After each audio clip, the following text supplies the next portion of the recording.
Hi friends, आज का video है पर्पस ऑफ ट्रांसफार्मर। ट्रांसफार्मर का पर्पस क्या है? ट्रांसफार्मर को हम लोग किस लिए यूज़ करते हैं? Transformer can be use to isolate DC while allowing only AC component. Transformer क्या करता है ना, डीसी को अलग कर लेता है एसी कंपोनेंट से। अगर कोई सर्किट वन में अगर करंट में एसी और डीसी बोथ मिक्स है तो फिर वो डीसी को अलाउ नहीं करेगा, ओनली एसी कंपोनेंट को अलाउ करता है। तो वो कैसे करता है? पहले हम लोग पिछले वीडियो में हम लोग पढ़े थे ट्रांसफार्मर क्या करता है, works on electromagnetic induction principal. Electromagnetic induction principal के ऊपर ये काम करता है। तो इलेक्ट्रोमैग्नेटिक इंडक्शन होता क्या है? इलेक्ट्रोमैग्नेटिक इंडक्शन वो एक इलेक्ट्रोमोटिव फोर्स कॉइल के अक्रॉस, कंडक्टर के अक्रॉस जनरेट करता है। किसके वजह से? एक चेंजिंग मैग्नेटिक फील्ड की वजह से। मैग्नेटिक फील्ड कैसे जनरेट होता है? कभी जब कोई एक कंडक्टर में करंट अगर फ्लो करेगा तो उसके चारों ओर क्या होगा, एक मैग्नेटिक फील्ड जनरेट होगा। अगर ये करंट डीसी होगा तो फिर डीसी करंट होगा, मतलब कोई भी करंट में कोई भी चेंजेस नहीं होगा, तो ये मैग्नेटिक फील्ड भी डीसी होगा। अगर ये करंट अगर एसी करंट होगा, मतलब अल्टरनेटिंग करंट होगा, मतलब चेंजिंग करंट होगा, तो इधर जो मैग्नेटिक फील्ड जनरेट होगा तो वो क्या होगा ना, चेंजिंग मैग्नेटिक फील्ड होगा। ठीक है, तो ये चेंजिंग मैग्नेटिक फील्ड जब ये कॉइल में पास करेगा तो इसमें एक ईएमएफ प्रोड्यूस होगा, इलेक्ट्रोमोटिव फोर्स प्रोड्यूस होगा। इसके वजह से इधर भी एक ईएमएफ प्रोड्यूस होगा और जिसके वजह से इसमें करंट फ्लो होगा। ठीक है, तो इधर से इधर एनर्जी ट्रांसफ़र के लिए हमें इधर क्या चाहिए, एसी सप्लाई चाहिए। डीसी सप्लाई अगर होगा तो क्या होगा, इधर चेंजिंग मैग्नेटिक फील्ड नहीं होगा, नहीं आएगा, तो इधर ईएमएफ प्रोड्यूस नहीं होगा और इधर सेकेंड सर्किट में एनर्जी ट्रांसफ़र नहीं हो पाएगा। अगर एसी सप्लाई होगा तो इधर अगर एसी और डीसी दोनों ही होंगे तो एसी कंपोनेंट के वजह से इधर चेंजिंग मैग्नेटिक फील्ड होगा, तो उसका एनर्जी, एसी कंपोनेंट का एनर्जी इधर ट्रांसफ़र हो पाएगा, क्योंकि इधर एक ईएमएफ जनरेट होगा और ईएमएफ के वजह से करंट फ्लो होगा और एनर्जी सर्किट 1 से लेके सर्किट 2 तक सेंड हो जाएगा एसी कंपोनेंट का। बट उसमें जो डीसी कंपोनेंट होगा उसका एनर्जी इस सर्किट से इस सर्किट में ट्रांसफ़र नहीं हो पाएगा। क्यों? क्योंकि डीसी कंपोनेंट के वजह से जो मैग्नेटिक फील्ड जनरेट होगा वो कांस्टेंट रहेगा। तो कांस्टेंट अगर मैग्नेटिक फील्ड होगा तो उसमें कोई भी ईएमएफ जनरेट नहीं हो पाएगा, कोई भी ईएमएफ जनरेट नहीं हो पाएगा, क्योंकि E is directly, according to the Faraday's law, E is directly proportional to d phi by d t. E is directly proportional to d phi by d t. तो ये फाई अगर constant रह जाएगा तो उसका डिफरेंशियल क्या हो जाएगा, जीरो हो जाएगा। तो इसमें ईएमएफ क्या हो जाएगा, जीरो हो जाएगा। तो इसके वजह से करंट भी क्या होगा, जीरो होगा। ठीक है, तो ऐसे ट्रांसफार्मर क्या करता है ना, डीसी को आइसोलेट करता है और ओनली एसी कंपोनेंट को अलाउ करता है। सेकेंड पॉइंट आ गया, transformer connected with a current source can be used as a high pass filter. तो अगर ट्रांसफार्मर एक करेंट सोर्स में कनेक्टेड है तो वो एक हाई पास फिल्टर के तरह काम करेगा। तो वो कैसे करेगा?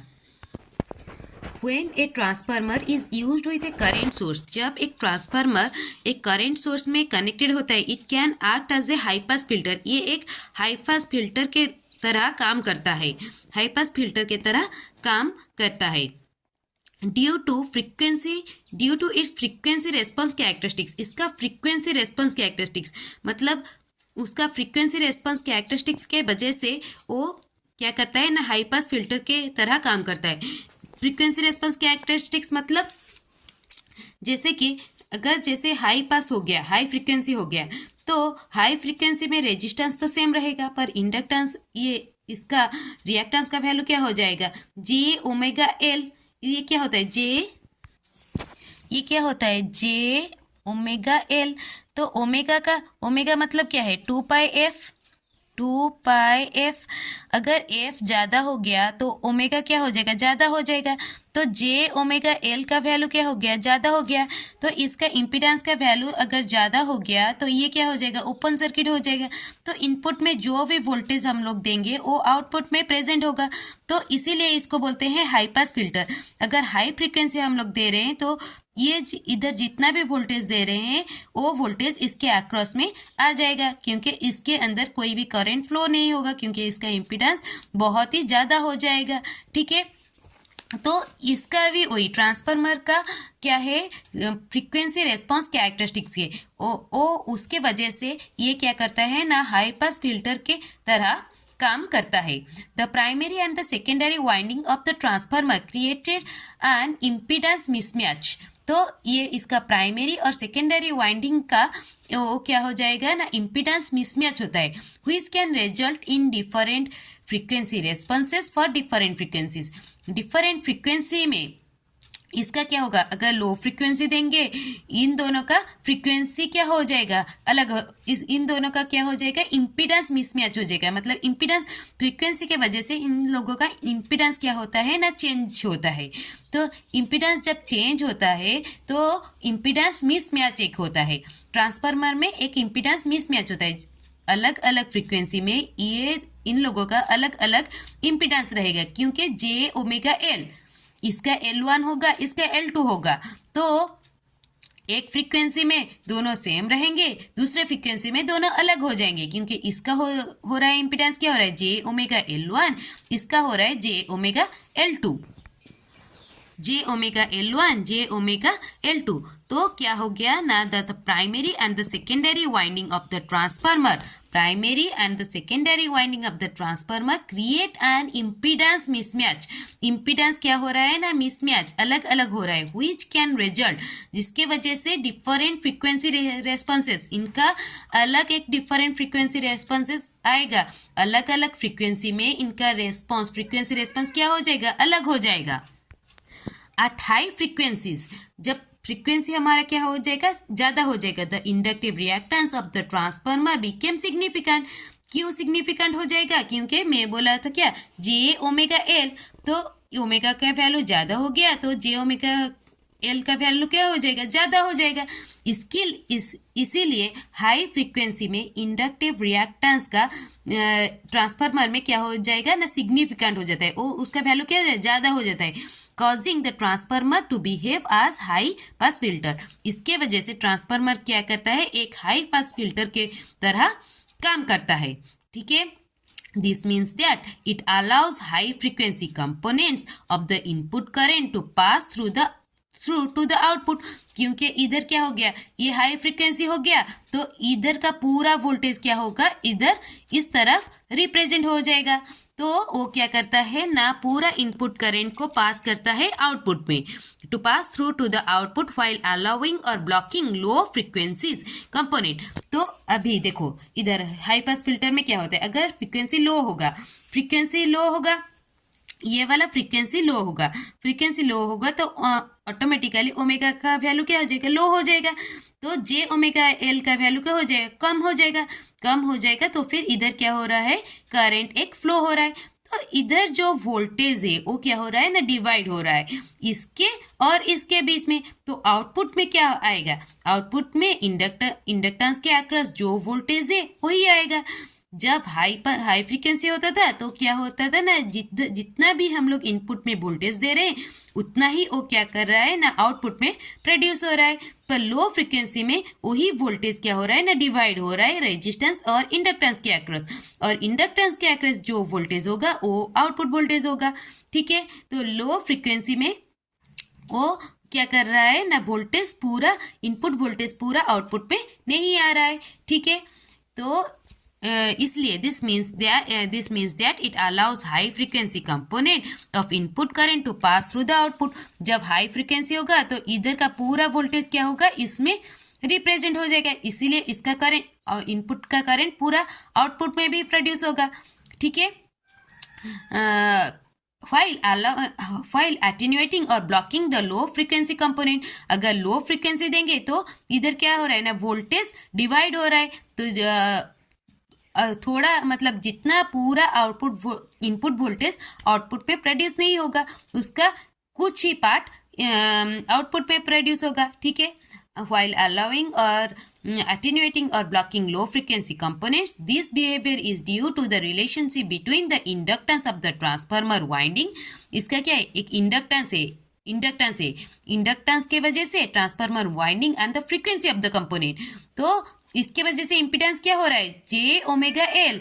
तो इसके वजह से ट्रांसफार्मर जब एक करंट सोर्स में कनेक्ट होता है तो ये क्या करता है ना, एक हाई पास फिल्टर के तरह काम करता है। समझ में आया? थर्ड पॉइंट आ गया, transformer can be use to step up और स्टेप डाउन वोल्टेज और करंट। ट्रांसफार्मर क्या करता है, आइदर वोल्टेज हो या करंट हो, उसको आइदर स्टेप अप करता है, मतलब उसका वैल्यू बढ़ा देता है, या फिर उसका वैल्यू घटा देता है, ठीक है। तो वो कैसे करता है, चलिए जानते हैं। अगर ट्रांसफार्मर में दो वाइंडिंग होता है, एक सोर्स साइड वाइंडिंग को बोलते हैं प्राइमरी वाइंडिंग और लोड साइड वाइंडिंग को बोलते हैं सेकेंडरी वाइंडिंग। अगर लोड साइड वाइंडिंग का नंबर ऑफ टर्न अगर ज़्यादा हो गया सोर्स साइड वाइंडिंग से, तो वो क्या हो जाएगा, स्टेप ऑफ ट्रांसफार्मर। उसके वजह से सेकेंडरी वोल्टेज क्या हो जाएगा, ज़्यादा हो जाएगा then primary voltage. Step down transformer कैसे होता है, अगर हम लोग सेकेंडरी वाइंडिंग का नंबर ऑफ टर्न को कम कर देंगे then primary winding, then it will be converted into the step down transformer. ये स्टेप डाउन ट्रांसफार्मर में कन्वर्ट हो जाएगा। इसके वजह से सेकेंडरी वाइंडिंग का वोल्टेज क्या हो जाएगा, कम हो जाएगा देन प्राइमरी वाइंडिंग, और वोल्टेज कम हो जाएगा इसीलिए करंट भी कम हो जाएगा। पॉइंट आ गया, transformer can be used for impedance matching to reduce noise injection to increase SNR signal to noise ratio. Transformer किस लिए यूज होता है, ट्रांसफार्मर इम्पीडेंस मैचिंग के लिए यूज होता है। तो इम्पीडेंस मैचिंग करके क्या होता है, क्या होगा, इम्पीडेंस अगर मैच करेंगे तो उसके वजह से नॉइज़ इंजेक्शन कम हो जाएगा और सिग्नल टू नॉइज़ रेशियो क्या हो जाएगा, बढ़ जाएगा। तो अभी जानते हैं सिग्नल टू नॉइज़ रेशियो क्या होता है, इम्पीडेंस मैचिंग कैसे करते हैं, क्या करते हैं, चलिए जानते हैं। How can a transformer B used for impedance matching. तो एक ट्रांसफार्मर को हम लोग इम्पीडेंस मैचिंग में कैसे यूज़ कर सकते हैं। The ratio of turns between the primary and the secondary winding determines the impedance transformation ratio. तो impedance transformation ratio क्या है, impedance transformation ratio है क्या है ना, primary winding by secondary winding. तो इसको बोलते हैं क्या, impedance transformation ratio by adjusting the number of turns in each coil. each coil मतलब प्राइमरी में भी कॉयल है, सेकेंडरी में भी कॉयल है, तो उसका नंबर ऑफ टर्न को हम लोग एडजस्ट करके, मतलब कमा के या फिर बढ़ा के, the impedance matching transformer can effectively match the impedance of the source circuit to the impedance of the load circuit. तो दोनों का सर्किट का इम्पीडेंस क्या कर सकते हैं, कमा या फिर सेम कर सकते हैं। कैसे, द नंबर ऑफ टर्न को, प्राइमरी का नंबर ऑफ टर्न और सेकेंडरी का नंबर ऑफ टर्न को कमा बढ़ा के, मतलब थोड़ा सा एडजस्ट करके हम लोग क्या कर सकते हैं ना, सोर्स सर्किट मतलब प्राइमरी साइड का सर्किट और लोड सर्किट का, दोनों का इम्पीडेंस को हम लोग सेम कर सकते हैं, इफेक्टिवली मैच कर सकते हैं, दोनों का जैसे कि लगभग सेम हो। कैसे कर सकते हैं ना, नंबर ऑफ टर्न को चेंज करके, एडजस्ट करके, किसका नंबर ऑफ टर्न, प्राइमरी और सेकेंडरी, सोर्स साइड या और लोड साइड, दोनों का नंबर ऑफ टर्न को थोड़ा एडजस्ट करके हम लोग सोर्स साइड और लोड साइड का इम्पीडेंस को अगर हम लोग इफेक्टिवली मैच कर लिए तो फिर वो ट्रांसफार्मर क्या हो गया, इम्पीडेंस मैचिंग ट्रांसफार्मर, ठीक है। अभी जानते हैं signal to noise ratio, that is SNR। Signal to noise ratio is a measure that compare the level of a desired signal to the level of background noise. तो signal to noise ratio क्या है, वो क्या major करता है कि हमारा कितना सिग्नल कितना है, डिजायर सिग्नल, हमें कितना सिग्नल चाहिए और उसके साथ बैकग्राउंड में वो जो नॉइज़ है, उसके साथ जो नॉइज़ आया है वो कितना है, दोनों का रेशियो कितना, रेशियो को बोलते हैं signal to noise ratio, that is SNR, that is signal power by noise power. हमें नॉइज़ पावर नहीं चाहिए, हमें क्या चाहिए, सिग्नल का पावर चाहिए। हमें कोई अगर जब कोई सिग्नल सेंड करते हैं तो उसके साथ नॉइज़ भी जाता है, तो उसका रेशियो को हम लोग बोलते हैं SNR। तो हमें हमेशा SNR क्या चाहिए, ग्रेटर देन 1 चाहिए। क्यों, क्योंकि सिग्नल हमें चाहिए, नॉइज़ नहीं चाहिए। जितना हमें SNR ज़्यादा कर सकते हैं उतना अच्छा है। तो SNR जब ग्रेटर देन 1 हो जाएगा तो सिग्नल क्या हो जाएगा, ग्रेटर देन नॉइज़ हो जाएगा, नॉइज़ से सिग्नल ज़्यादा हो जाएगा। ठीक है, तो हमारा फोर्थ पॉइंट क्या था, transformer can be used for impedance matching. Transformer को हम लोग इम्पीडेंस मैचिंग के तरह यूज कर सकते हैं। कैसे यूज कर सकते हैं, उसका प्राइमरी और सेकेंडरी वाइंडिंग का टर्न को एडजस्ट करके हम लोग source side and load side का इम्पीडेंस को क्या कर सकते हैं ना, इफेक्टिवली मैच कर सकते हैं। ठीक है, तो ये इम्पीडेंस मैच क्यों करते हैं ना, to reduce the noise injection.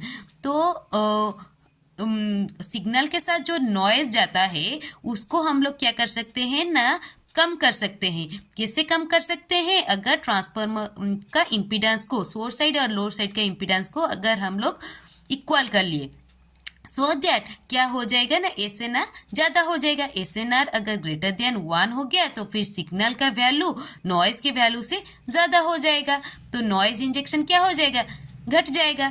तो ये इम्पीडेंस मैचिंग इसके लिए क्यों जरूरी है, इम्पीडेंस मैचिंग करने से नॉइज़ इंजेक्शन कैसे कम होता है, तो चलिए जानते हैं।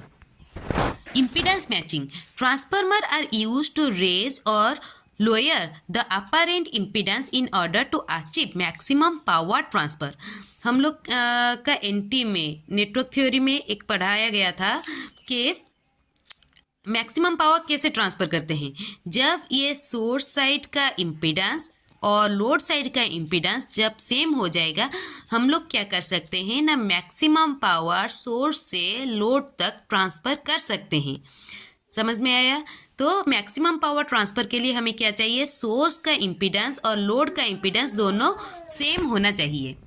इसके लिए हम लोग एक इम्पीडेंस मैचिंग ट्रांसफार्मर लेंगे जिसमें हम लोग इसका इम्पीडेंस अकॉर्डिंग टू सोर्स हम लोग उसका टर्न्स का प्राइमरी और सेकेंडरी वाइंडिंग का टर्न्स को एडजस्ट करके हम लोग सोर्स लोड का इम्पीडेंस सोर्स का इम्पीडेंस से मैच कर सकते हैं। मैच करने से क्या होगा ना, लोड को मैक्सिमम पावर ट्रांसफर हो पाएगा। P maximum is transferred to load when its impedance is matched with the internal resistance of the supply। Supply का इंटरनल रेजिस्टेंस के साथ इसका इम्पीडेंस को हम लोग इक्वल करके, कैसे इक्वल करेंगे, bye adjusting the turns of the windings. Windings का टर्न्स को एडजस्ट करके हम लोग इसका इस इंटरनल